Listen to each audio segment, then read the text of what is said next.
हाँ, पद्माली। Please accept my humble obeisances, Brahma. Lord Shishra Prabhupada। हरे कृष्ण हरे कृष्ण। तो भक्तों को मेरा सादर प्रणाम है। तो आज हमारे बीच आज का टॉक डिलीवर करने श्रीमान कृष्ण भक्त प्रभु उपस्थित है। आज एक महत्वपूर्ण दिवस भी है, विशेष रूप से हमारे महाराष्ट्र के भक्तों के लिए। तो क्या दिवस है और इसकी क्या विशेषताएं है, उसके विषय में अधिक जानकारी हमें श्रीमान कृष्ण भक्त प्रभु प्रदान करेंगे। प्रभु जी इस्कॉन सोलापुर के अध्यक्ष के रूप में महत्वपूर्ण सेवाएं निभा रहे और साथ ही में इस्कॉन पंढरपुर के सह अध्यक्ष भी है। साथ ही साथ में गुरु महाराज जी के सचिव और गुरु महाराज जी के मैनेजरियल जोन में RSA रीजनल सेक्रेटरी असिस्टेंट, जो कि गुरु महाराज जी को निजी रूप से असिस्ट करते हैं और बहुत ही अन्य महत्वपूर्ण जिम्मेदारियां निभा रहे हैं। तो आज हमारा परम सौभाग्य है और प्रभु जी का संग सानिध्य प्राप्त होने जा रहा है। सभी भक्तों से अनुरोध है, अपने नाम जप को विराम दे दीजिए और आज के इस महत्वपूर्ण दिवस की क्या विशेषता है या क्या महत्व है, ये सुनने तैयार हो जाइए। हो सकता है आप में से जो महाराष्ट्र के भक्त है वे सोचे हमें तो पता ही है, तो हम हमारा जब कंटिन्यू कर सकते हैं। हो सकता है ऐसी कोई बातें पता चले जो आपको नहीं पता हो, तो अच्छा रहेगा कि नाम जप को विराम देकर आज का टॉक श्रवण करें। प्रभु जी से अनुरोध करेंगे आज का टॉक प्रारंभ करें। प्रभु जी। हरे कृष्ण। ओम अज्ञानतिमिरान्धस्य ज्ञानाञ्जनशलाकया चक्षुरुन्मीलितं येन तस्मै श्रीगुरवे नमः। नमो विष्णुपादाय कृष्णपृष्ठाय भूतले श्रीमते भक्तिवेदान्त स्वामिनिति नामिने। नमस्ते सारस्वते देवे गौरवाणी प्रचारिणे निर्विशेष शून्यवादी पाश्चात्य देशतारिणे। जय श्री कृष्ण चैतन्य प्रभु नित्यानंद श्री अद्वैत गदाधर श्रीवासादि गौर वृंद। हरे कृष्णा कृष्णा कृष्णा हरे हरे, हरे राम राम राम हरे हरे। हरे कृष्ण। तो सभी भक्तों का आज के इस जपा टॉक के कक्षा में हार्दिक स्वागत है। गुरु महाराज के चरणों में दंडवत प्रणाम करते हुए आज का ये जपा टॉक प्रारंभ करेंगे। जैसे पद्माली प्रभु बताए कि आज का दिन एक विशेष दिन है हम सभी के लिए, और विशेष रूप से दक्षिण भारत के भक्तों के लिए। आज चैत्र महीने की शुक्ल प्रतिपदा है, जिसको महाराष्ट्र में गुड़ी पाड़वा के नाम से प्रसिद्ध है। आंध्रा और कर्नाटका में इसको उगादि या युगादि नाम से भी प्रसिद्ध है। ये आज की जो तिथि है, ये वैदिक नववर्ष के पंचांग के अंतर्गत ये नया वर्ष हमारे लिए प्रारंभ हो रहा है। वैसे गौड़ीय भक्तों के लिए या गौड़ीय परंपरा में जो रूपानुग भक्त है या चैतन्य महाप्रभु के अनुयायी हैं, उनके लिए नया वर्ष गौर पूर्णिमा है, क्योंकि इस दिन गौराब्द प्रारंभ होता है। जिस दिन चैतन्य महाप्रभु का अवतरण हुआ, उस दिन से लेकर हमारा नया वर्ष प्रारंभ होता है, उसे गौराब्द कहते हैं। और ये वैदिक कैलेंडर के अनुसार या हिंदू कैलेंडर के अनुसार नववर्ष आज से प्रारंभ होता है, जिसको हमारे जो अलग अलग मराठी महीने जो प्रारंभ होते हैं, ये मराठी महीना इसमें आज से ये प्रारंभ होंगे, जिसमें चैत्र, वैशाख, ज्येष्ठ, आषाढ़, श्रावण, अश्विन, कार्तिक, मार्गशीर्ष, पौष, माघ और फाल्गुन। फाल्गुन की पूर्णिमा में चैतन्य महाप्रभु अवतरित हुए, और अभी फाल्गुन समाप्त होकर आज से चैत्र मास प्रारंभ हो रहा है। ये जो 3.5 मुहूर्त की जिसके ऊपर चर्चा होती है हर बार, कहा जाता है 3.5 मुहूर्त है, 3.5 मुहूर्त है, विशेष दिन है जिस दिन कोई भी मंगल कार्य करने के लिए या कोई भी विशेष कार्य करने के लिए, जैसे कुछ आभूषण खरीदी है या सोने की खरीदी है या नया घर में प्रवेश करना है, गाड़ी है, ये सारे औपचारिक कार्य करने के लिए कोई भी तिथि ये 3.5 मुहूर्त में देखने की आवश्यकता नहीं होती। वैसे तो भगवान का नाम लेने के लिए, भगवान का जप करने के लिए, भगवान नाम कीर्तन करने के लिए और भक्ति करने के लिए कोई तिथि और कोई पंचांग की आवश्यकता नहीं। फिर भी इस भौतिक जगत में जो नियम हम पालन कर रहे भौतिक जगत के, उस नियम के अनुसार ये 3.5 मुहूर्त, 3.5 मतलब 3 और आधा, तो एक है दशहरा का मुहूर्त, दूसरा है अक्षय तृतीया, दूसरा है गुड़ी पाड़वा, तीसरा है अक्षय तृतीया, और 3.5 आधा है दिवाली का, जो दिवाली के समय बलि प्रतिपदा या दिवाली का पाड़वा जिसको कहते हैं। आज है गुड़ी पाड़वा और एक होता है दिवाली का पाड़वा, जिस दिन दिवाली की बलि प्रतिपदा होती है उस दिन आधा मुहूर्त। तो 3.5 मुहूर्त आज, ये 3.5 मुहूर्त में से एक मुहूर्त आज है। जैसे पाश्चिमात्य देशों में या वै जो आसुरिक प्रवृत्ति है नया वर्ष प्रारंभ करने की, 31 दिसंबर के रात को 12 बजे मादक द्रव्यों का सेवन करते हुए या शराब पीकर या नंगा नाच करते हुए नए साल का उद्घाटन होता है। मगर हमारी वैदिक सभ्यता में, ये वैदिक सभ्यता देखिए, प्रातः काल सूर्य के पहले किरण से हमारे इस नए वर्ष का प्रारंभ होता है, और नए वर्ष का प्रारंभ सूरज की पहली किरण से और भगवान की भक्ति करते हुए, भगवान की आराधना करते हुए, नाम जप करते हुए, सूर्य नारायण की उपासना करते हुए। जैसे कहा गया है, इस भौतिक जगत में हम श्री विग्रहों का दर्शन कर सकते हैं, मगर 3 प्रकार से भगवान का दर्शन होता है। एक है भगवान का दर्शन जो गोलोक धाम में भगवान स्थित है। गोलोक नामनि निज धामनि तले च तस्य। गोलोक धाम में भगवान स्वयं अपने नित्य पार्षद गायों के साथ सदैव रहते हैं, जिसको वृंदावन या गोलोक धाम कहा गया है। और उस गोलोक धाम में हम भगवान का दर्शन नहीं कर सकते इस भौतिक जगत में होकर, और इसीलिए दूसरा एक दर्शन है भगवान का परमात्मा स्वरूप, जो सभी के हृदय में भगवान विराजे हैं, परमात्मा के स्वरूप।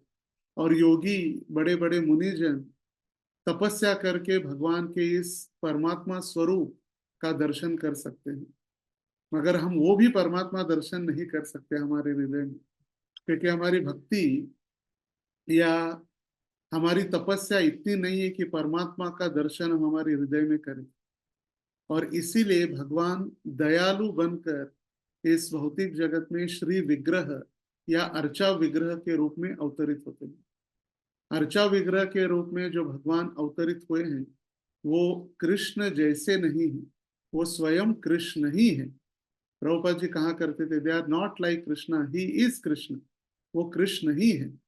और भगवान की अनगिनत शक्तियों में से परास्य शक्ति विदिदैव श्रूयते स्वाभाविकी ज्ञान बल क्रिया च। भगवान की इतनी शक्तियां है कि भगवान को स्वयं कोई कार्य करने की आवश्यकता नहीं पड़ती। न तस्य कार्यम करणम च विद्यते। भगवान को कोई कार्य स्वयं करने की आवश्यकता नहीं होती। और भगवान की इस अनगिनत शक्तियों में एक शक्ति है सूर्य नारायण, जिसको नारायण के स्वरूप में ही भक्तगण उनका सम्मान, उनकी आराधना करते हैं। और नारायण का स्वरूप के लक्षण ये हम सूर्य नारायण के दर्शन के द्वारा कर सकते हैं। तो देखिए, सूर्य की पहली किरण से हमारे नए वर्ष का जो शुभारंभ या नए वर्ष की शुरुआत होती है। और आज के इस दिन की बहुत सारी विशेषताएं हैं। जैसे हम सुनते हैं अक्षय तृतीया के दिन गंगा का अवतरण हुआ, परशुराम का अवतरण हुआ, या अक्षय पात्र द्रौपदी को प्राप्त हुआ। ऐसे बहुत सारी तिथियां अक्षय तृतीया के दिन भी है। तो उसी प्रकार आज के इस गुड़ी पाड़वा के दिन भी बहुत सारी तिथि हमें शास्त्रों में प्राप्त होती है और विशेषताएं प्राप्त होती है। आज ही के दिन ब्रह्मा जी ने अपनी सृष्टि की उत्पत्ति की, या सृष्टि की शुरुआत आज के दिन हुई। ब्रह्मा जी ने जो सृष्टि की उत्पत्ति की या सृष्टि का जो कार्य प्रारंभ हुआ वो आज का पहला दिन है। उगादि या युगादि। ऐसे कहा जाता है कि आज के दिन ही युग परिवर्तन भी होता है। युग परिवर्तन का समय भी यही है। जैसे सत्य युग, त्रेता युग, द्वापर युग, कलयुग आज नहीं बदलने वाला है। आज से 4,27,000 वर्ष अभी बाकी है युग बदलने के लिए। मगर युगादि मतलब युग परिवर्तन या ब्रह्मा जी की सृष्टि के ये पहला दिन है। और यही से सत्य युग की शुरुआत हुई। जब ब्रह्मा जी ने सृष्टि की उत्पत्ति की, पहला दिन प्रारंभ हुआ सृष्टि का, तो सत्य युग का प्रारंभ हुआ। और इसीलिए उसको नूतन वर्षारंभ या चैत्र शुक्ल प्रतिपदा के नाम से, या गुड़ी पाड़वा के नाम से, उगादि के नाम से, या युगादि के नाम से प्रसिद्ध है। जैसे हम देखते हैं आंध्रा में विशेष करके आज के इस दिन पच्चड़ होता है। पच्चड़, इसमें मीठा भी है और कड़वा भी है। तो हमारी जो दिनचर्या या हमारे जो जीवन प्रारंभ होता है, हमारे कोई नाम से हमारा जीवन प्रारंभ नहीं होता। नाम तो जन्म लेने के कुछ समय बाद उपरांत नाम प्राप्त होता है, मगर सांसें हमारे जन्म से ही प्रारंभ होती है।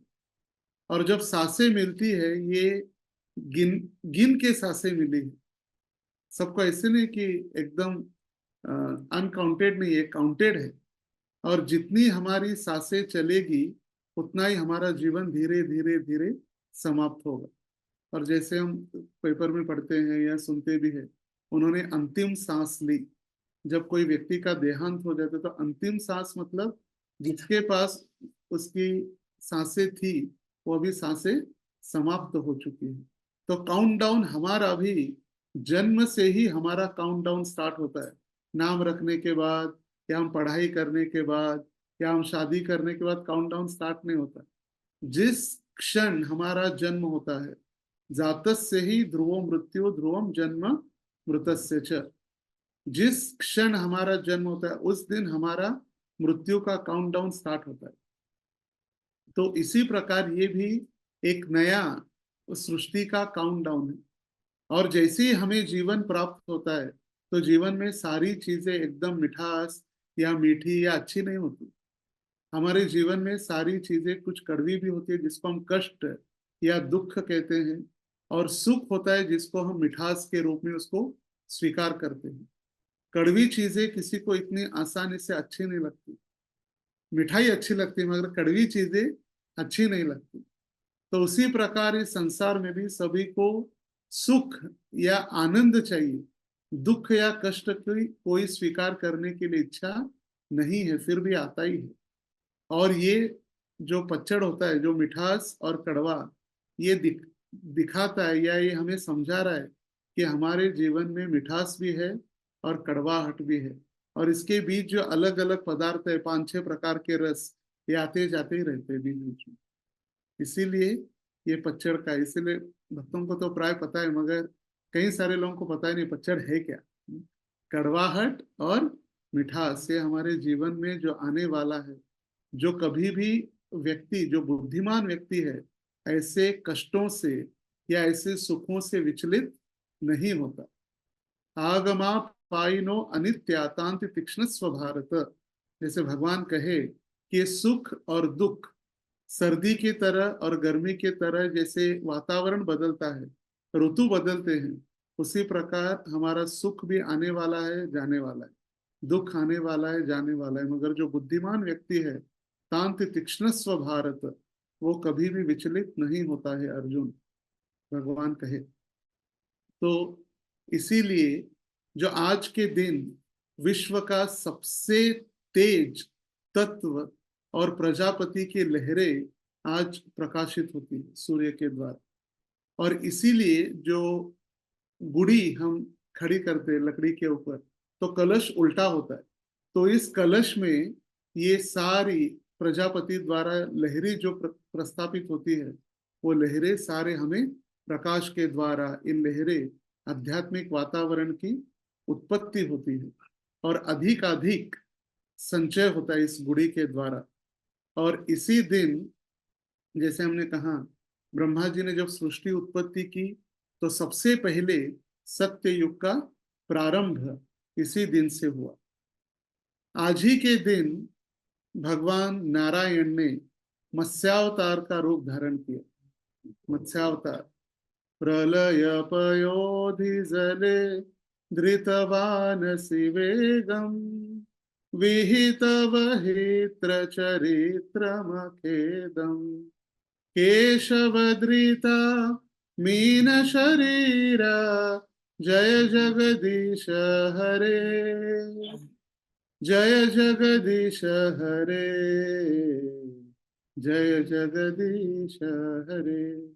प्रलय पयोधिजले धृतवानसि वेगम विहित वहित्र चरित्रमखेदम। सत्यव्रत मुनि अपने दशावतार स्तोत्र में लिखते हैं कि जब वेद को चुराया गया और वेद नष्ट होने के कतार पर थे, उस समय वेदों को संभालने के लिए, वेदों की रक्षा करने के लिए भगवान नारायण मत्स्य मीन अवतार के रूप में उन्होंने अवतार लिया। वो था आज का दिन, चैत्र शुद्ध प्रतिपदा। शंखसूर नाम का एक असुर जो सागर में उत्पन्न हुआ था और इतना वो बलाढ्य राक्षस था, इस राक्षस ने सारे वेदों का अपहरण कर लिया था और वेदों का अपहरण करके समुद्र के नीचे जाकर छुपकर बैठ गया था। तो सारे देवी देवता, ऋषि मुनि, स्वयं उनका कार्य जब कुछ नहीं होता तो फिर भगवान नारायण की शरणागति स्वीकार नहीं होती। तो नारायण भगवान विष्णु के पास गए और क्षीर सागर में जो भगवान योग निद्रा में थे, हमारे जैसे निद्रा में, योग निद्रा, भगवान सोते भी है तो उनके कार्य सारे चलते रहते हैं। हम जब सोते हैं तो हमारे सारे कार्य बंद हो जाते हैं। मुंह से गंदगी निकलती रहती है, आंखों से कानों से गंदगी निकलती रहती है, हमारा प्राय शरीर मृत हो जाता है नींद में। मगर भगवान की योग निद्रा ऐसी नहीं। क्वचित भगवान कभी सो गए तो क्या होगा? अगर कभी सूर्य नारायण सो गए या एक दिन की उन्होंने छुट्टी ली तो क्या होगा? तो योग निद्रा में जो है क्षीर सागर में भगवान, तो वहां पर देवी देवता गए और भगवान को जागृत किया स्तुति करके। जो हम स्तुति सुनते हैं पुरुष सूक्त, पुरुष सूक्त प्रार्थना के द्वारा भगवान की देवी देवता स्तुति करते हैं।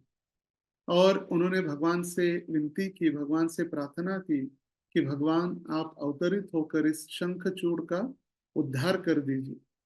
और उस समय भगवान श्री नारायण मत्स्यावतार रूप समुद्र में, अभी क्या चाहिए? मत्स्यावतार ही चाहिए, क्योंकि जलजा नवलक्षाणी, पानी में रहने वाले 9 लाख प्रकार के जीव, और उसमें सबसे बड़ा, जैसे प्रभुपाद जी कहते हैं, तिमिंगल मछली सबसे बड़ी होती है, वेल जिसको कहते हैं तिमिंगल।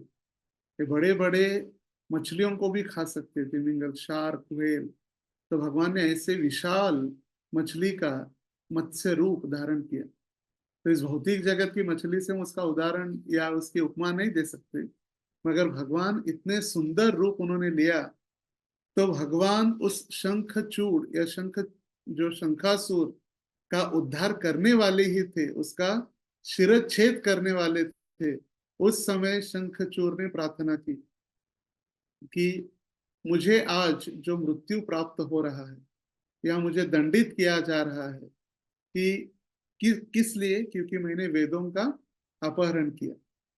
मुझे दंड आप अवश्य दीजिए भगवान, मगर मेरी एक इच्छा है। मैं आपको एक शंख, मेरा एक प्रतीक मैं आपको अर्पण कर रहा हूं, और मेरी इच्छा है सदैव अपने बाएं हाथ में उसको आप धारण कीजिए, सदैव धारण कीजिए।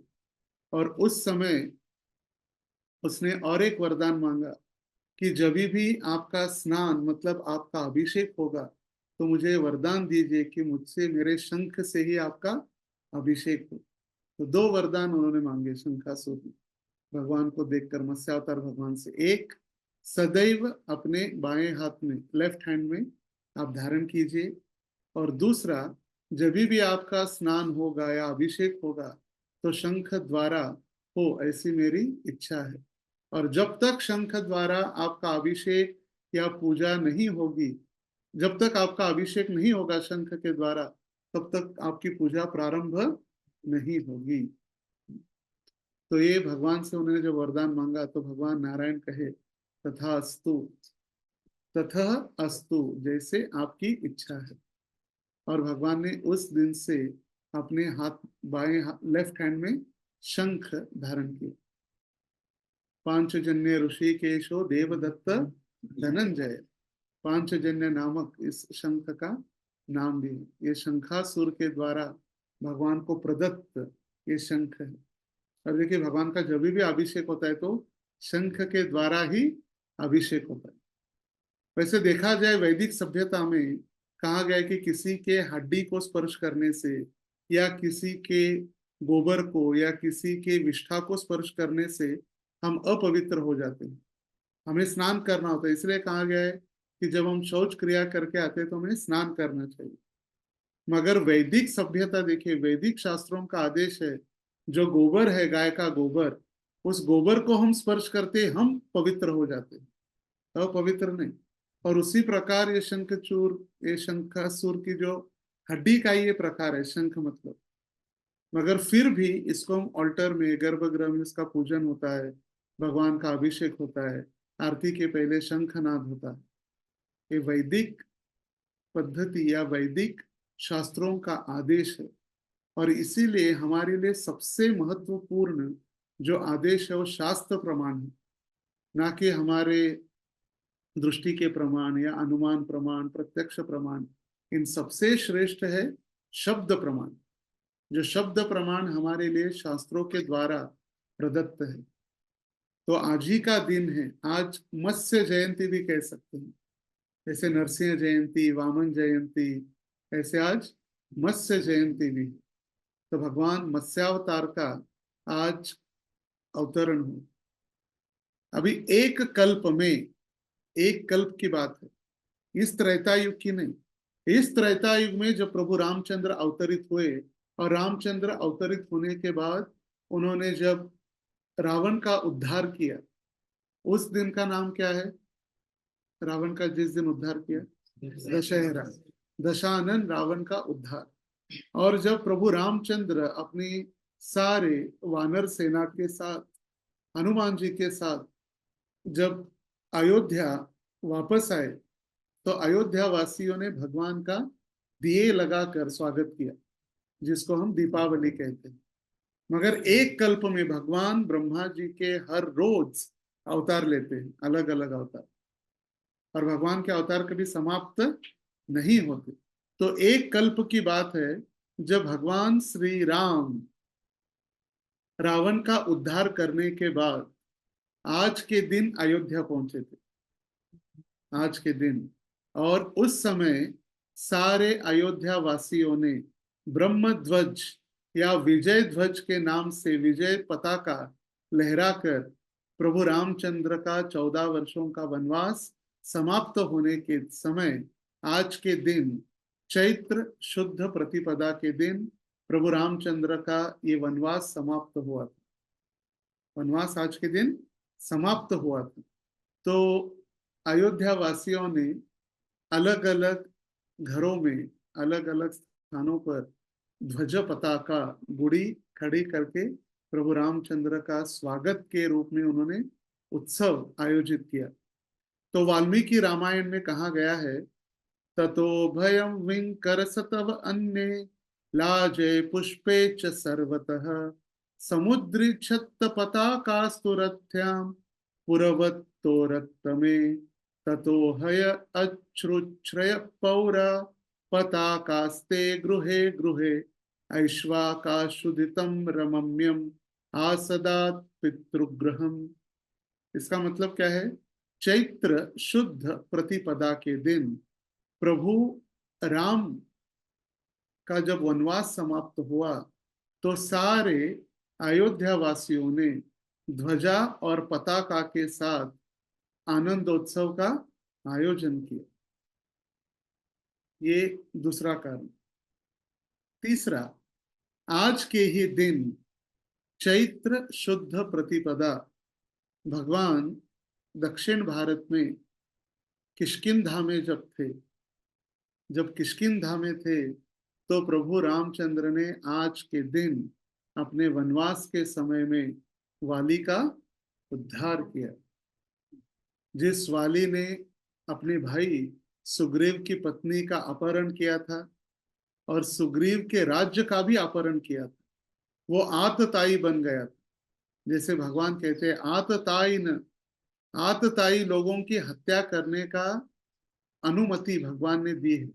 जो दूसरे की पत्नी का अपहरण करता है, घर में आग लगाता है, या जमीन हड़प लेता है, दूसरों की संपत्ति हड़प लेता है, ये आतताई है और इन आतताइयों को दंड देना अनिवार्य है, भगवान कहे।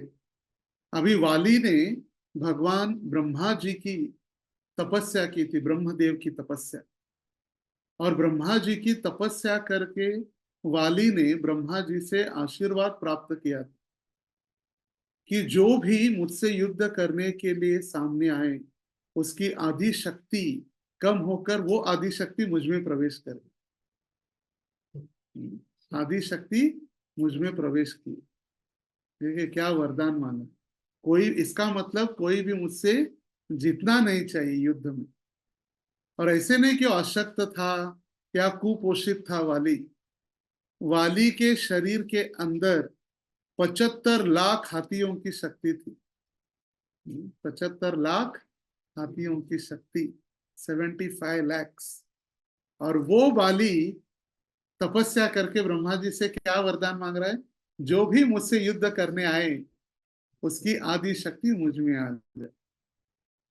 तो ऐसे नहीं था कि सुग्रीव प्रयत्न नहीं कर रहा था बाली का वध करने या बाली को मारने के लिए, मगर जब भी सुग्रीव उसके सामने चला जाता युद्ध करने के लिए, उसकी आदि शक्ति बाली में प्रवेश करती और युद्ध में हार कर भाग कर आना पड़ता।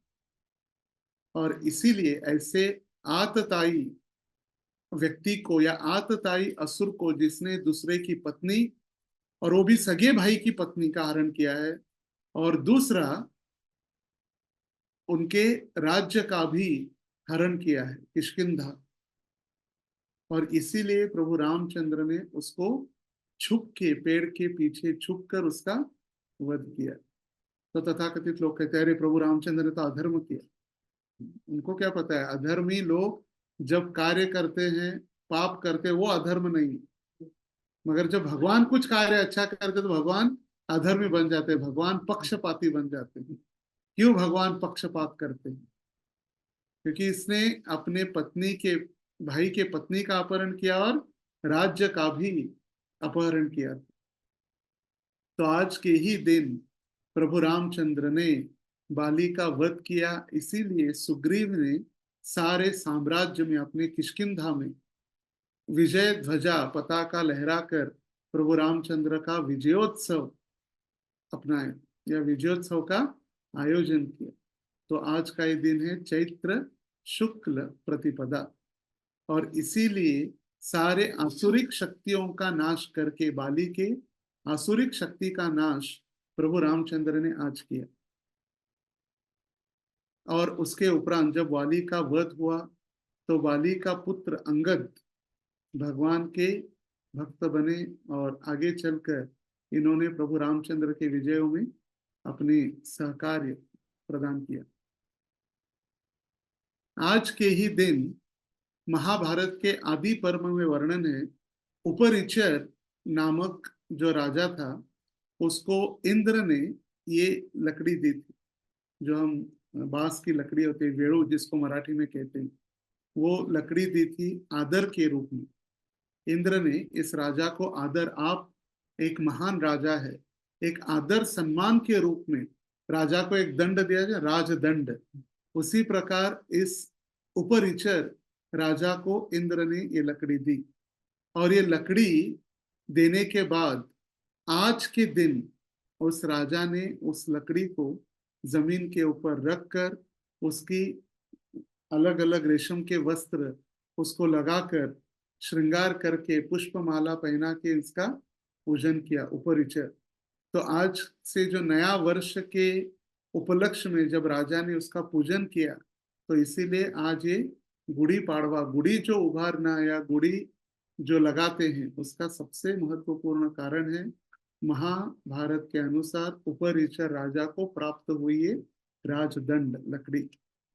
तो उसमें जो कलश लगाते हैं ये कलश यशस्वी, यश का सूचक है, हमारे यश का सूचक या भगवान के यश का सूचक हम कह सकते हैं, या राजा के यश का सूचक है। ये जो कलश उल्टा लगाया जाता है जिससे आध्यात्मिक वातावरण या आध्यात्मिक किरण प्राप्त होते हैं, वो कलश किसका प्रतीक है? यशस्वी।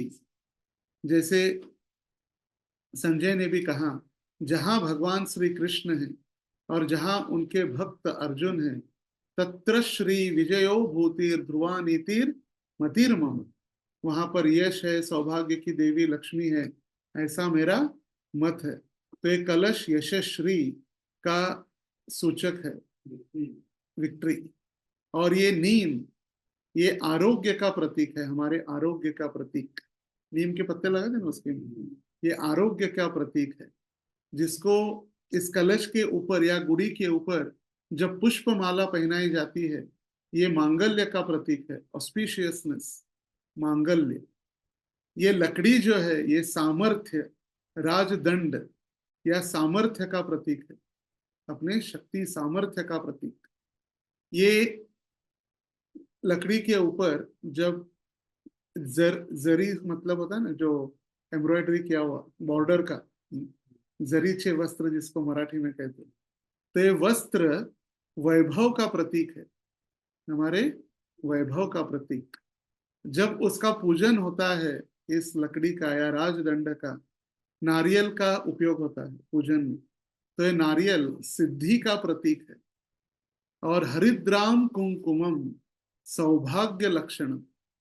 हरिद्राम कुंकुमम मतलब हल्दी और कुंकु, ये सौभाग्य द्रव्यम है, सौभाग्य के द्रव्य उसको अर्पित किए जाते हैं। तो जब हम गुड़ी का पूजन करेंगे तो सारी चीजें उसमें होनी चाहिए, कलश और नीम के पत्ते, पुष्पहार, लकड़ी, वस्त्र, नारियल और हल्दी कुंकुम।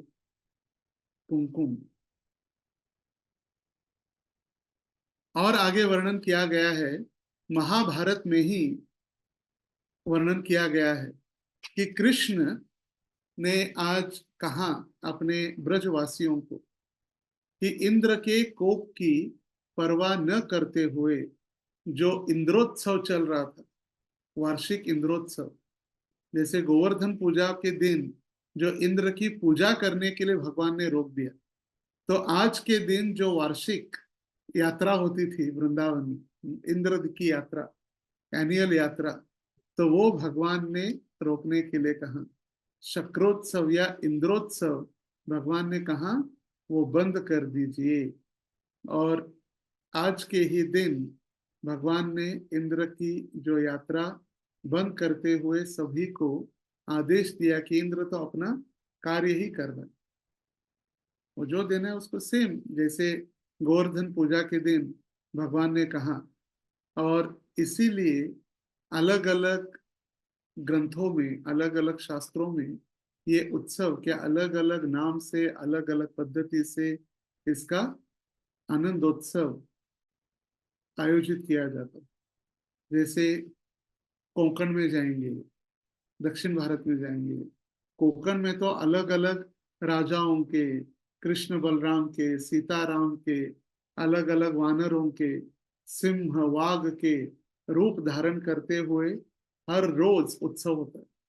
हर रोज एक कम से कम 10-15 दिन ये उत्सव चलता है, 10-15 दिन अलग अलग डांस, पूजन। इसको शिमगोत्सव भी कहते हैं, शिमगोत्सव, शिमगा। वहां पर कोंकण में शिमगोत्सव से नाम से प्रसिद्ध है। और आज के दिन भगवान की आरती करते हुए अलग अलग देवी देवताओं के मंदिरों में पूजन करके रंग पंचमी कल खेली जाती है। वहां कोंकण में रंग पंचमी कल होती है, वहां पर होली के दिन नहीं होती, कल रंग पंचमी होती है। आज से ही माता पार्वती या शक्ति रूपिणी पार्वती का नवरात्रि प्रारंभ हो जाता है, जिसको चैत्र नवरात्रि कहते हैं। विवाह के उपरांत योगिनियों की अधिपति पार्वती का आज के दिन अभिषेक हुआ। विवाह के उपरांत पार्वती का आज के दिन अभिषेक हुआ, इसीलिए आज से इस नवरात्रि का प्रारंभ होता है। और आज से ही जब 1 महीने के लिए विवाह के उपरांत एक स्त्री जब अपने घर चले जाती है, 1 महीने के लिए, विवाह के बाद 1 महीना पहली बार जब घर चले जाती है, तो अक्षय तृतीया से फिर हल्दी कुंकू प्रारंभ हो जाता है महाराष्ट्र में। सौभाग्य द्रव्यम, सौभाग्य की देवी पार्वती के विवाह से इसका संबंध है।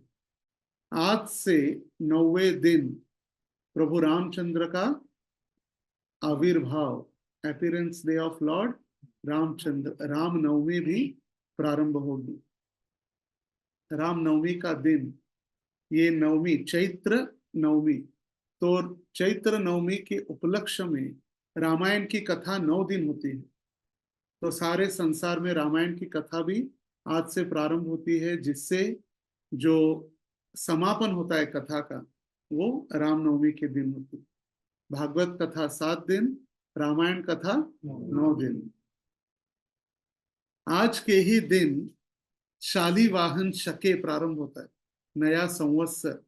शालिवाहन शके, कभी आपने अगर सुना होगा, शालिवाहन शके मराठी स्कूल में पढ़ा जाता है। आज का पंचांग शालिवाहन शके 1948 और साल 2024। तो शालिवाहन और शक, शालिवाहन राजा ने, शालिवाहन शक की आज से ये शुरुआत हुई। शालिवाहन राजा ने शक के, जो शक राजा था और शालिवाहन, इन दोनों में युद्ध होना था, और शालिवाहन के पास कोई सैन्य नहीं था, सारा सैन्य उसका समाप्त हो गया था युद्ध में। तो शालिवाहन राजा ने क्या किया, अपने योग सिद्धि से या तपस्या के बलबूते पर 6000 मिट्टी के पुतले तैयार किए। कितने? 6000 मिट्टी के पुतले तैयार किए, और अभिमंत्रित जल उनके ऊपर छिड़क दिया, और ये सारे जीवित हो गए। और ये सारे 6000 जितने पुतले थे, ये सारे शालिवाहन के सैन्य बने, और इन शालिवाहन राजा का विजय हुआ शक के प्रति। जो शक राजा था, इसके ऊपर शालिवाहन ने विजय प्राप्त किया, इसीलिए शालिवाहन शके। तो जिस समय ये युद्ध समाप्त हुआ, तब से नया कैलेंडर वो एक प्रारंभ हुआ, इसीलिए शालिवाहन शके भी कहते। शालिवाहन शके, संवत्सरे, ये अलग अलग वैदिक कैलेंडर है। सूर्य और चंद्र की गति के अनुसार, और विशेष रूप से शालिवाहन शके, संवत्सरे, ये चैत्र शुक्ल प्रतिपदा, ये सूर्य के गति के ऊपर होता है साहब। हम वैदिक कैलेंडर, वैदिक मैथ्स भी है, वैदिक मैथमेटिक्स। हमें इसी संसार का मैथ्स 2 + 2 4 ही नहीं आता, तो हम वैदिक मैथ्स कब सीखेंगे? वैदिक शास्त्रों में पूरा वर्णन है, चाहे वो गणित हो, विज्ञान हो, साइंस हो, बायोलॉजी हो, जो भी। हमें लगता है कि आज टेस्ट ट्यूब बेबी के डॉक्टर आज है, मगर सबसे पहले टेस्ट ट्यूब बेबी कहाँ हुई?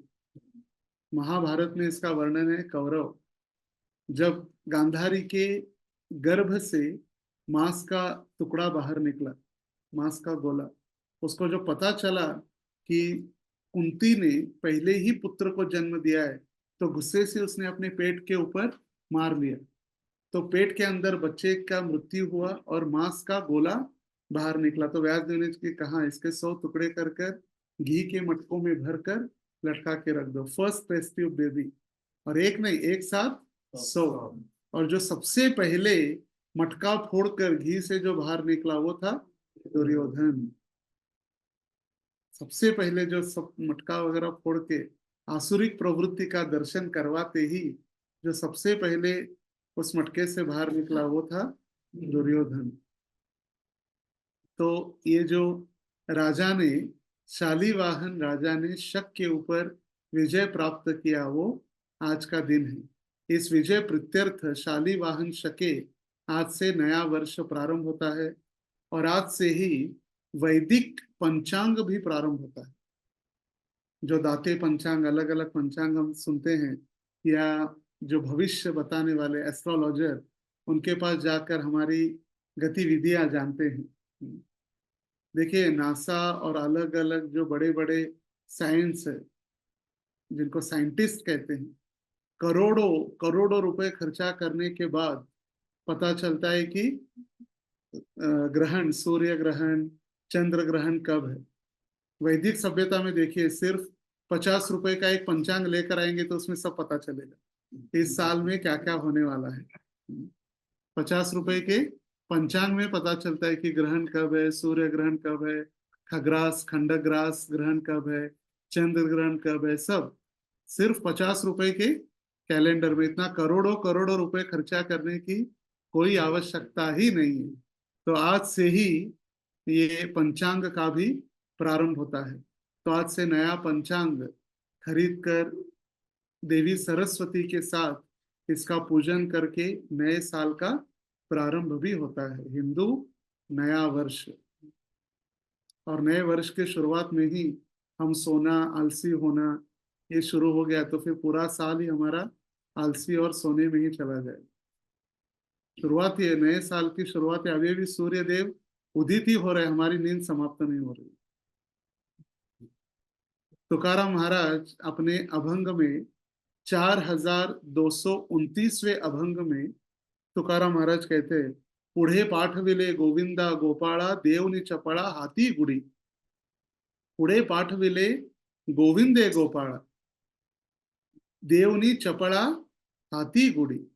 मुझे भगवान ने भेजा है। पुढे पाठविले, आप जाओ आगे। गोविंदे गोपाला, किसने भेजा है? गोविंद और गोपाल ने।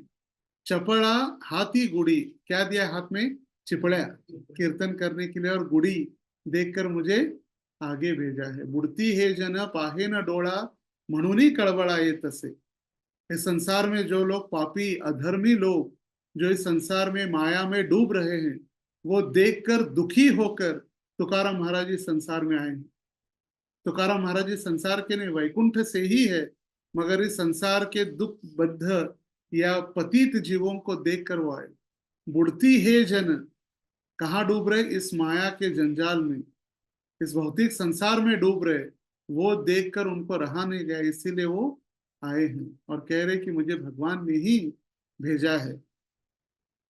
16वें शतक में विष्णुदास नामक एक संत हुए।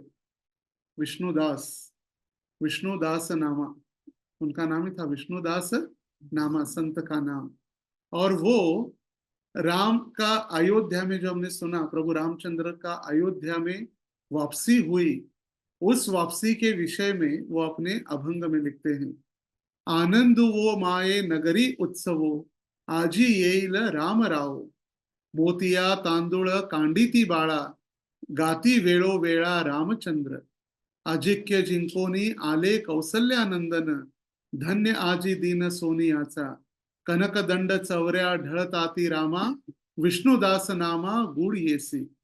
आनंदे आनंदू वो माये नगरी उत्सवो। आनंदी मतलब इस नगर में, अयोध्या नगर में ऐसा आनंद प्रस्तावित हो रहा है, इतना आनंद है कि ऐसे मानो प्राय अयोध्या में उत्सव ही है। आज ही येईल राम राव, मतलब राम राव प्रभु रामचंद्र आज अयोध्या आने वाले हैं।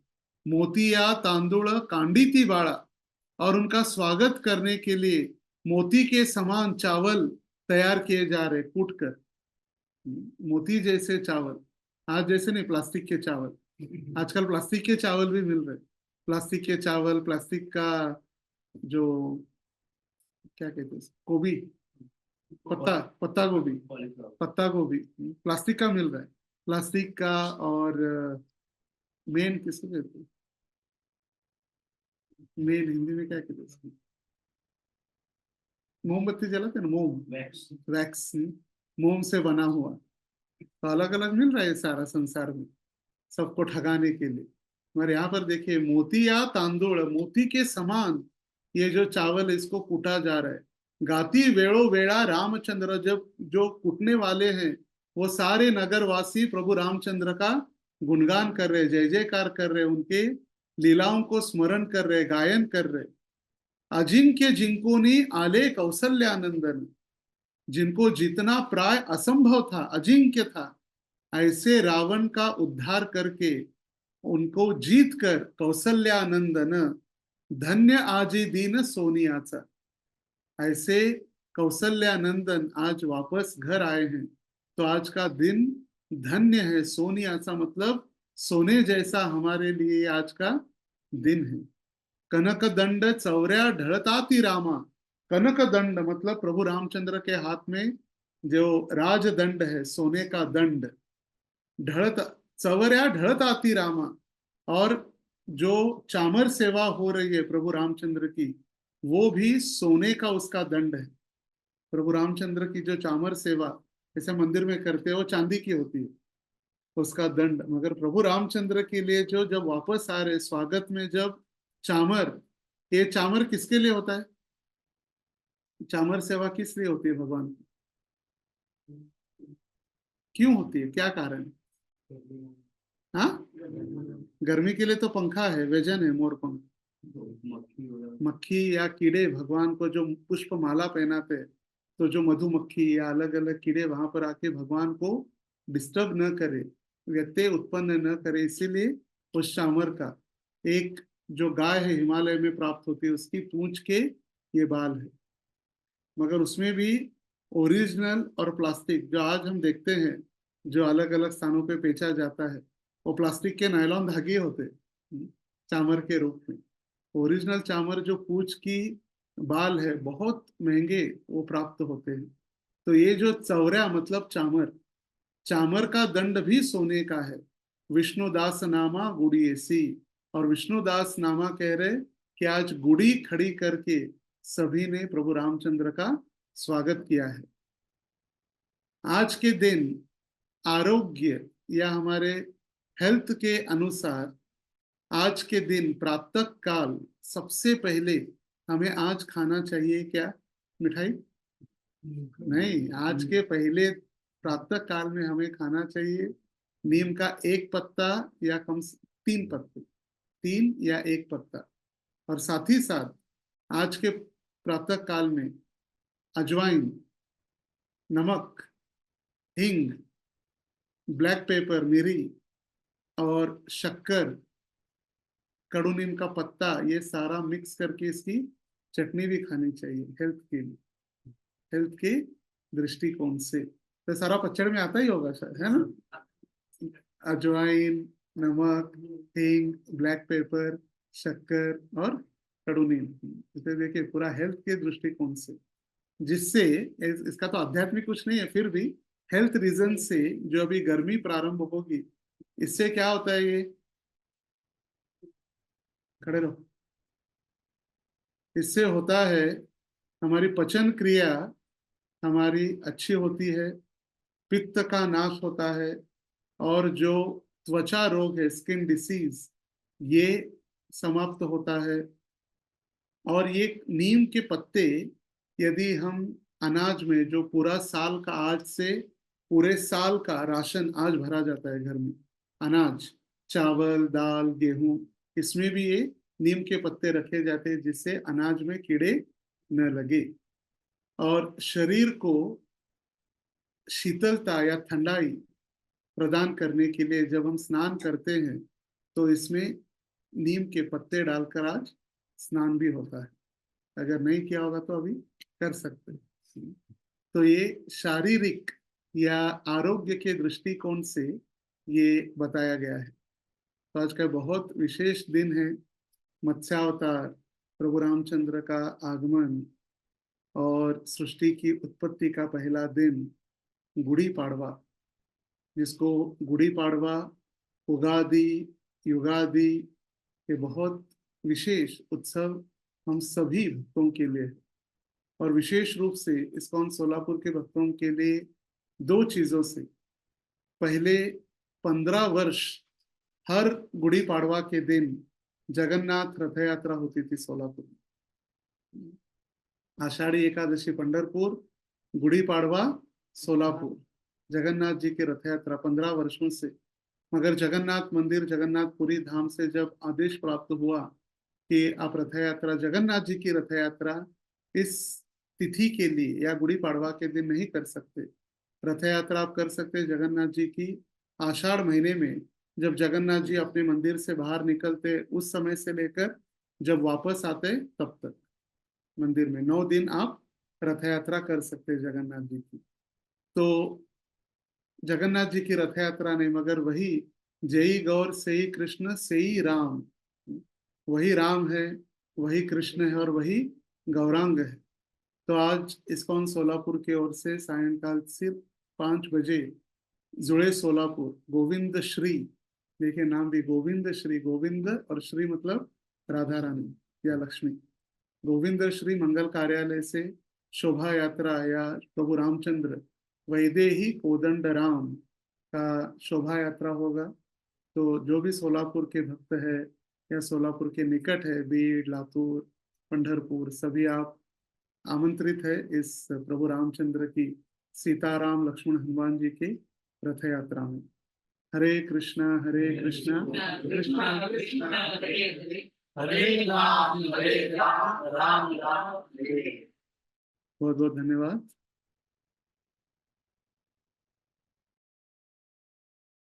पद्माली प्रभु।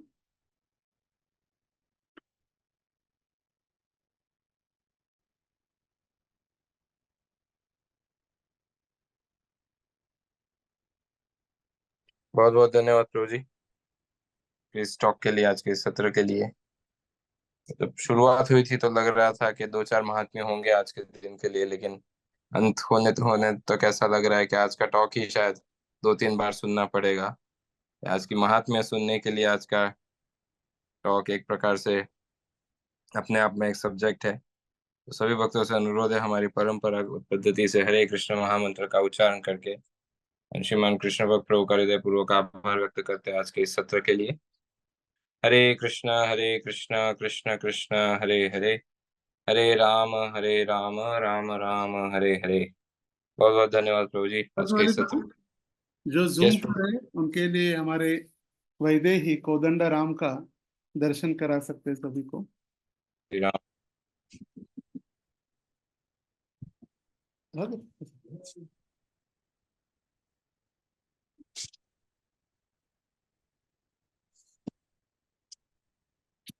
जो कैमरा में वो बैकग्राउंड यस। ब्लर ऑफ करना होगा।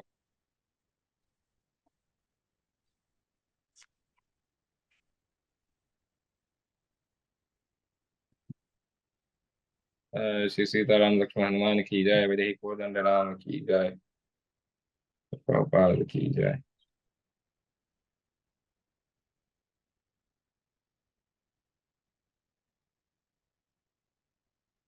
श्री राम। यस प्रभु।